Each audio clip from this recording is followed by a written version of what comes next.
महांगार विश्वकर्मा कर्मवीर तथा जनप्रिय विधायक प्रताप जेना निर्देश क्रमे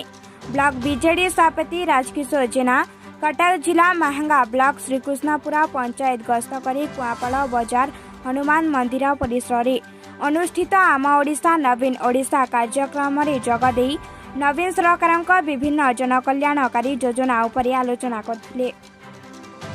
जगन्नाथ संस्कृति धार्मिक स्थली रूपांतरीकरण बैंक भित्तिभूमि विकास विद्यालय गुड़िक रूपांतरीकरण क्रीड़ा भित्तिभूमि विकास ऐतिह्य भित्तिभूमि विकास सुगम परिवहन व्यवस्था पंचायत रे किपरि करा जाय परिबो से उपरे गुरुत्वारोप करथिले।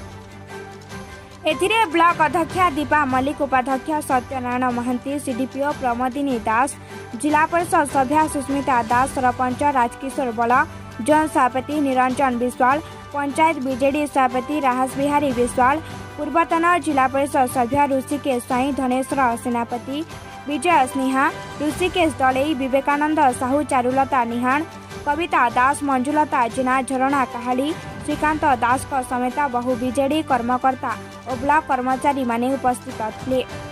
एही अवसर में छात्र छात्री पक्षरु नृत्य और प्रतिष्ठित कलाकार द्वारा संगीत और पाला परिवेशन करा एने आम प्रतिनिधि पचारिबारु सेमाने जाकंती आसंतु सुनिबा।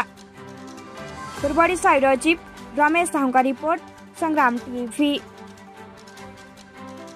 राजकिशोर बल श्रीकृष्णपुर सरपंच आज आम ओडिशा नवीन ओडिशा कार्यक्रम केमी सुचारू रूपे हो पार केमी ग्राम अंचल केमी विकास धारा चलो आम ओडिशा नवीन ओडिशा कार्यक्रम ग्रामांचल केमी विकसित हम यार लक्ष्य हूँ मुख्य लक्ष्य केमी लोक मैंने सुविधा सुजोग भल मंद सुविधा सब पाइबे ता विषय सचेतनता शिविर यही प्रोग्राम आज